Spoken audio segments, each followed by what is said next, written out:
야, 너 발재가 이게 뭐냐? 이럴 거면 때려쳐라, 때려쳐.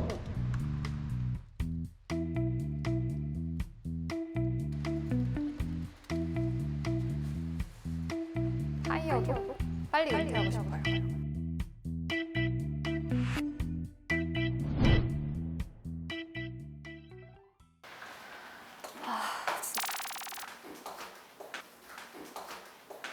이게 뭐예요?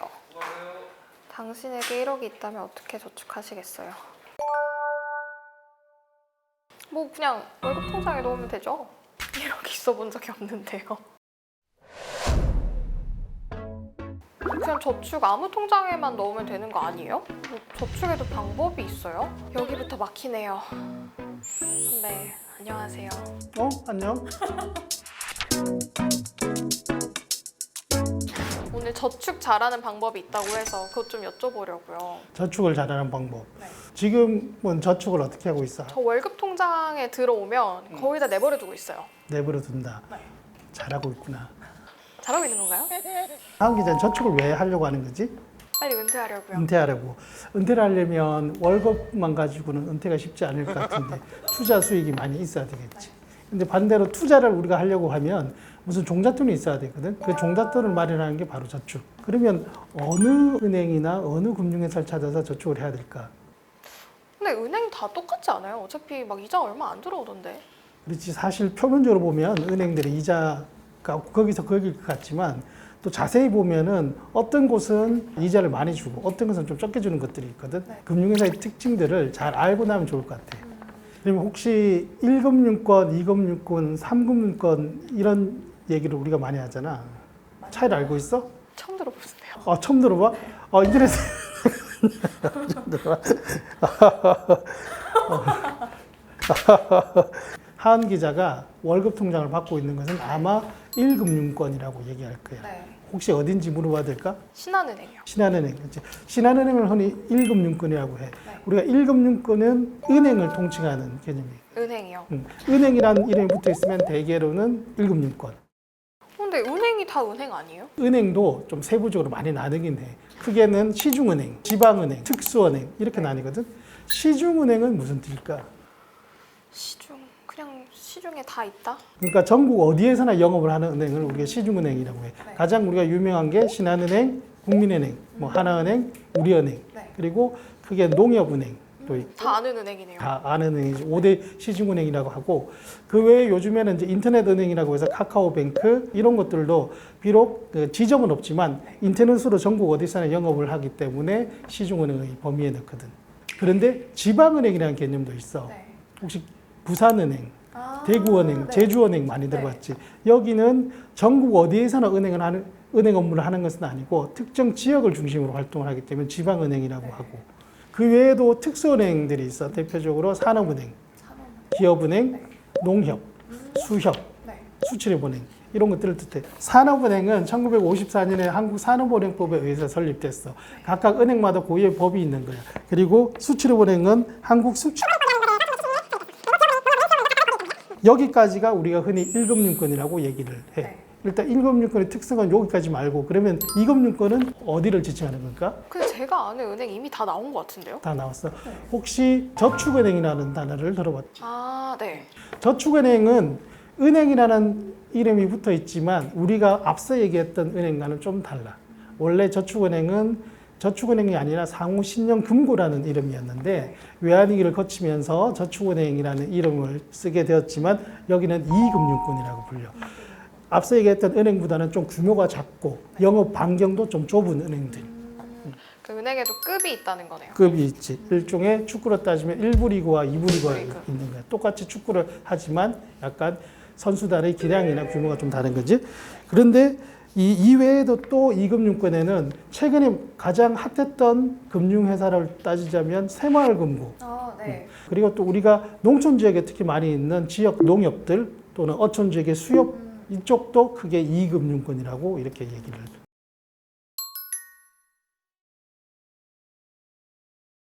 그러면 3금융권은 어디를 지칭하는 것일까?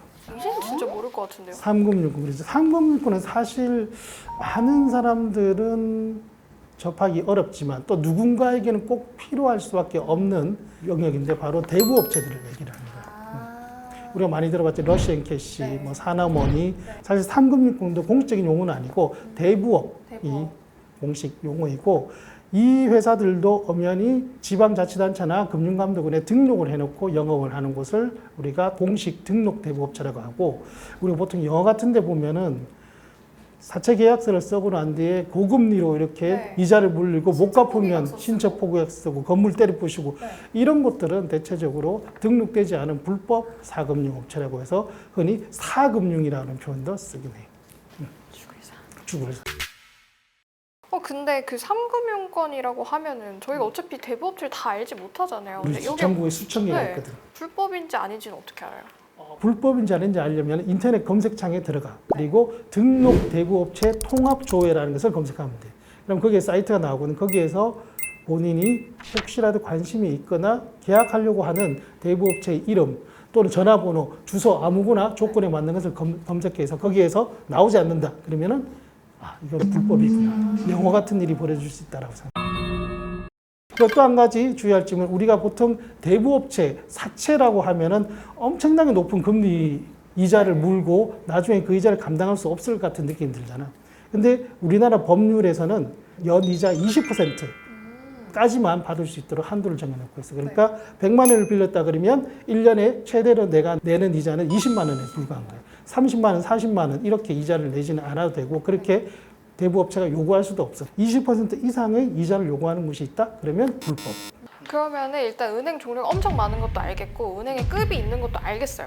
그래서 어디에 저축해야 되는 거예요, 그럼? 자, 1금융권은 다시 정리하면 은행, 2금융권은 저축은행 네. 또는 새마을금고 같은 곳, 3금융권은 등록된 합법 대부업체를 얘기하는 것이다라고 얘기했잖아. 자, 그런데 1, 2, 3금융권마다 단계가 있어. 바로 금리인데 예금금리와 대출금리가 모두 1금융권은 전반적으로 낮고 2금융권은 그보다 좀 높고 3금융권은 더 높고 이런 식으로 되어 있단 말이야. 그러면 자 우리가 생각해보면 돈을 맡길 때는 좀 더 이자를 많이 주는 곳에 맡기고 싶겠지. 그럼 어디에 맡겨야 될까? 2금융, 3금융. 참고로 1금융, 2금융, 3금융 중에서 3금융이라고 불리는 대부업체는 돈을 맡기는 그런 기능은 없어. 오로지 빌릴 수만 있는 거. 대부란 뜻 자체가 돈을 이제 빌려서 이자를 받는 행위를 뜻하기 때문에 여기는 전문적으로 대출을 취급하는 곳이지 예금을 취급하진 않아. 그러면 이자를 많이 받으려면 2금융. 상대적으로 2금융, 그러니까 저축은행이나 새마을금고, 지역농업 이런 쪽이 아무래도 1금융권보다는 예금 이자를 많이 준단 말이지. 잘하고 있는 건가요? 아니 저 월급 통장밖에 없긴 한데 그 월급 통장 이자가 몇백 원밖에 안 되더라고요. 이런 제 월급이 공개되는 건가? 근데 아무튼 근데 몇백 원밖에 안 되더라고요. 그럼 2금융은 이것보단 좀 더 많이 준다는 거죠? 그것은 월급 통장 자체는 아마도 수시 입출금 통장이기 때문에 거의 이자를 주지 않는 통장이고 1금융권 은행이라고 하더라도 예금이나 적금에 월급을 그대로 한 푼도 쓰지 않고 넣어둔다면 그거보다 훨씬 더 많은 이자를 받긴 하겠지. 그리고 몇백 원밖에 되지 않는 것은 아마도 월급을 받고 난 뒤에 곧바로 인출을 해서 그렇지 않을까. 그리고 반대로 돈을 빌릴 때는 우리가 돈을 빌리는 대가로 이자를 물어야 되니까 이자가 좀 적은 곳이 좋겠지. 그럼 어디가 좋을까? 1금융? 이자는 무조건 1금융은 예금 이자나 대출 이자는 모두 낮단 말이야. 그러니까 대출 이자가 낮은 1금융을 택하는 것이 가장 좋긴 하지. 근데 여기서 좀 의문이 들지 않니? 어떤? 모든 사람들은 그러면 2금융권에서 돈을 맡기고 네. 1금융권에서 대출을 하면 네. 좋을 텐데 사실 그렇게 되지는 않거든. 왜요? 2금융권에 돈을 맡기면 혹시 내 돈 떼일까 하는 걱정도. 너무 작으니까 은행이요? 그렇지. 1금융권의 은행보다는 2금융권에 있는 저축은행이나 새마을금고는 규모가 작으니까. 그러면은 뭐 2금융권이 이자를 많이 주는 이유가 있을 거 아니에요? 은행이 괜히 좋은 일을 하진 않을 거 아니에요? 그렇지. 1금융권인 은행, 그리고 2금융권의 대표격이라고 하시는 저축은행을 보면 똑같이 예금도 하고 대출도 한단 말이야. 그렇다면 대체적으로 사람들의 심리는 규모가 훨씬 큰 은행에 돈을 맡기고 싶어 하겠지. 네. 좀 더 안정적이고 신뢰도가 있는 사람인 것처럼 느껴질 수도 있으니까. 근데 그렇게 따지면 2금융권인 저축은행은 만약에 1금융권인 은행과 똑같은 예금 금리를 제시한다면 고객들이 자기네로 갈까? 안 가지. 은행과 경쟁하기 위해서는 조금이라도 더 높은 금리를 이렇게 제시를 해서 고객들을 모아야 된단 말이에요. 근데 그러면은 은행이 어쨌든 고객을 끌어 모아야 되니까 뭐 금리 좀 높게 줄 수 있는데 그럼 은행은 완전 손해 아니에요? 그렇지. 그래서 이게 예금 금리가 얼마나 높고 낮음에 따라서 그 금융회사의 대출 금리와 똑같이 연동을 하게 되거든. 그러니까 금융회사라는 것은 예금 금리와 대출 금리의 그 차이만큼의 이자를 마진으로 잡고 있거든. 그게 은행의 이익이야. 그러니까 저축은행은 1금융권의 은행과 경쟁하기 위해서 고객들에게 좀 더 높은 예금 금리를 제시하고 자기들 기준에서는 돈을 가지고 오는 거잖아. 그 돈을 바탕으로 이제 대출을 해주다 보니 1금융권의 은행보다 자연스레 대출 금리도 더 높을 수밖에 없는 것이지. 그래서 다시 얘기하지만 2금융권에서는 예금을 하고 네. 1금융권에서 대출을 받는 것이 가장 현명한. 근데 그럼 어느 은행에 어느 통장을 만들어야 유리한 건지 어떻게 알아요? 가장 간단한 방법은 이제 은행들의 연합인 은행연합회, 그리고 저축은행들이 모여져 있는 저축은행 중앙의 홈페이지에 가보면 각각 쉽게 이렇게 예금이나 적금, 대출 금리를 비교할 수가 있고, 그리고 요즘에는 토스와 같은 많은 핀테크 업체들이 있잖아요. 거기에서 또 많이 비교 금리를 제시해 주니까 참고하면 좋을 것 같아요.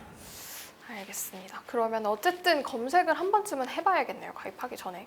발품을 팔아야지 좋은 집을 구할 수 있듯이 대출이나 예금을 할 때는 이 손품을 열심히 또 팔아야 돼요.